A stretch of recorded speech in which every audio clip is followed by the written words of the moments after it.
Family trips are more enjoyable without the daughter-in-law. She's just in the way. From the window of the speeding car, my mother-in-law looked down on me with a mocking smile. It all started on the first day of a family vacation with my husband's family. On the way to a luxury hotel, we stopped at a highway gas station, and suddenly I was left behind, all alone. I was completely lost and stood frozen on the spot, a moment I'll never forget. My name is Susan, I'm 30 years old, and I focus on housework, not working outside the home. My husband, Thomas, is a management consultant and often away from home. Since I spend a lot of time alone and my husband has been covering all of mother-in-law's living expenses since my father-in-law passed away, we decided to live with her in our home. Mother-in-law was thrilled that her only son was moving back home, but she seemed displeased that I, his wife, was coming along. I'm not glamorous, and I have no interest in designer brands. I do a lot of water-related chores, so even with care, my hands get rough, and I choose clothes that are easy to move in. To mother-in-law, I seemed like an embarrassing daughter-in-law to show others. Mother-in-law, Linda, has always been a show-off obsessed with appearance and brands. She's long since spent her grandfather's inheritance and her savings, but she has no intention of changing her luxurious lifestyle, always begging my husband for more. My husband always firmly refused, saying, "I'm giving you living expenses, not money for luxuries," but mother-in-law never gave up, always causing trouble. Furthermore, my sister-in-law and her husband live nearby. Sister-in-law, Jessica, has the same character as her mother, always making snide remarks like, "Thomas could do better than a plain woman like you." She comes to our house every day, demanding meals, baths, and drinks, but never contributes money or helps with chores. You're Thomas's wife, so it's only natural that you do all the housework. You're not good looking, so at least keep the house clean, she'd say. Thomas is too kind. Susan has always been poor and doesn't understand anything about brands. Mother-in-law would tell my husband, "I do all the housework myself," and sister-in-law would claim, "We're good friends." I've been working in customer service, so I've been using that experience to avoid major conflicts with mother-in-law and sister-in-law for the past few years. For years, my husband noticed everything, from me doing all the housework to my sister-in-law's terrible attitude. But he didn't confront them directly because I asked him not to. I wanted to avoid a complete breakdown with my husband's family, no matter what they did to me. My husband respected my feelings, but he'd often say, "You don't have to push yourself too hard. I'm okay with cutting ties and living separately." But I wanted to try a little harder, so I thought of planning a family trip to improve our relationship. When I proposed the idea, my husband agreed, saying, "That sounds good. I can take time off next month, so let's all go on this year's trip." Since we were dating, my husband and I had been traveling regularly. Even after moving in with my mother-in-law, we enjoyed occasional trips just for the two of us. But once mother-in-law and my sister-in-law realized we were staying at luxury and famous hotels, they insisted on coming along. "You two are so heartless, going on luxurious trips without us. From now on, take us with you and make sure it's extravagant," they demanded.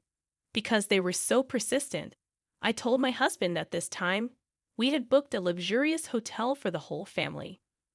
Mother-in-law and sister-in-law were thrilled, but just before the trip, my husband's work made it impossible for him to join us. I thought about postponing the trip, but mother-in-law had already bragged to the neighbors about the souvenirs, so she insisted we couldn't change the plans. Reluctantly, I agreed to go with the four of us, excluding my husband. On the day of the trip, I put mother-in-law and sister-in-law's luggage in the trunk, and since there was no room left, I carried my travel bag inside the car. Throughout the drive, mother-in-law and sister-in-law kept making snide remarks from the back seat. Feeling fed up, I glanced at the empty passenger seat where only my travel bag sat, and I began to feel a little uneasy without my husband. Even as I drove onto the highway, mother-in-law's complaints never stopped. "You're driving so slowly. Are you just careless because Thomas isn't here?" she accused. "Really, there was an accident today. So you're just good at making excuses. You must have deceived Thomas the same way. I didn't deceive anyone. If only slow Susan weren't here. This trip would be more fun, right, Mom? Sister-in-law chimed in, echoing mother-in-law's sentiments. Indeed, eventually, as we were about to arrive at yet another gas station, sister-in-law surprisingly suggested that my husband drive the rest of the way. You must be tired, Susan, having been forced to prepare mother-in-law's luggage and clean the house before our early departure, she remarked. Exhausted, I agreed. Susan, could you buy drinks for everyone? Mother-in-law asked as I got out of the car to switch drivers. She gave me a friendly smile, unlike her usual self. Sure, that's fine, I replied. Mother-in-law and sister-in-law were unusually kind. Maybe they wanted to improve our relationship, just like I did. I felt relieved and was about to walk away from the car when suddenly the engine started and mother-in-law threw my luggage out of the car. Then, with a big smile, she yelled at me, "Family trips are more enjoyable without the daughter-in-law. You're just in the way." I stood there, watching the car drive away, leaving me and my travel bag behind. I was completely lost and stood still for a moment I will never forget. Finally, I realized that no matter how much I did for mother-in-law and sister-in-law, it was all in vain. I reached for my travel bag left in the parking space. My vision suddenly blurred, and surprised, I ran to the restroom, covering my eyes with a hand towel as tears began to flow uncontrollably. I don't remember how long I was there, but I noticed a call on my mobile phone and checked the message. It was from my husband, who had finished work early, expressing concern about the trip with mother-in-law and the others. While I was reading the message, my husband called. "Thomas, I'm alone at a highway gas station right now," I said between sobs. "What happened?" he asked, concern evident in his voice. Hearing his voice, I couldn't help but cry again. He patiently listened to my explanation without rushing me. "I'm really sorry that Mom and the others did this to you. I'll come pick you up right away," he said. "I'm sorry this happened."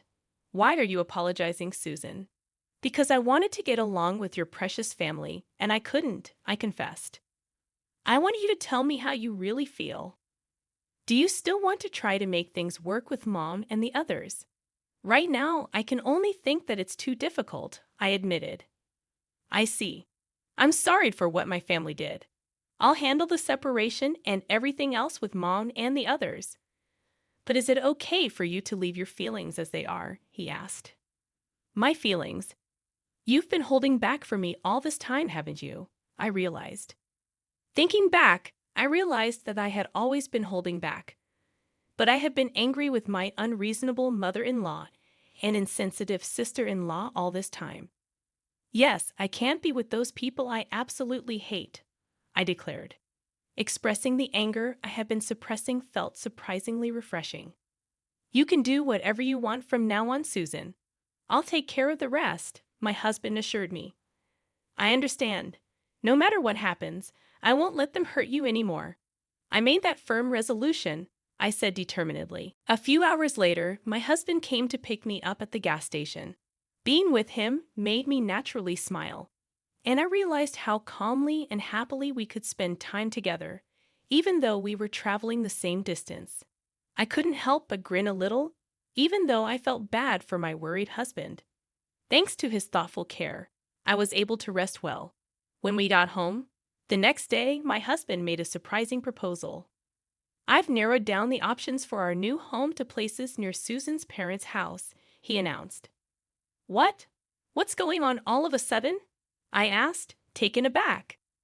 "I want to make sure we're not bothered by Mom and the others, so let's finish moving during the 3 days of the trip," he explained. "Will it be difficult for you to move, Susan?" he asked, his smile masking any frustration he might have felt. My careful and planned husband would never do something so sudden. I felt that he was quite angry inside, but he had a lovely smile for me. "I'm all for moving. Let's get started right away," I replied enthusiastically. We quickly found a new home and moving company, and we were able to move without any problems. During this time, I received several emails from mother-in-law and the others. We're having the best trip without you. The hotel is luxurious and wonderful. Make sure it's at this level next time, one email read. Dinner was the most extravagant and delicious ever. It's even more fun without seeing Susan's ugly face. Traveling with just the family is so much more relaxing. The jacuzzi is amazing, another email boasted. Their enjoyment of the luxurious time at the high-end hotel came through clearly. I was looking forward to what would happen next.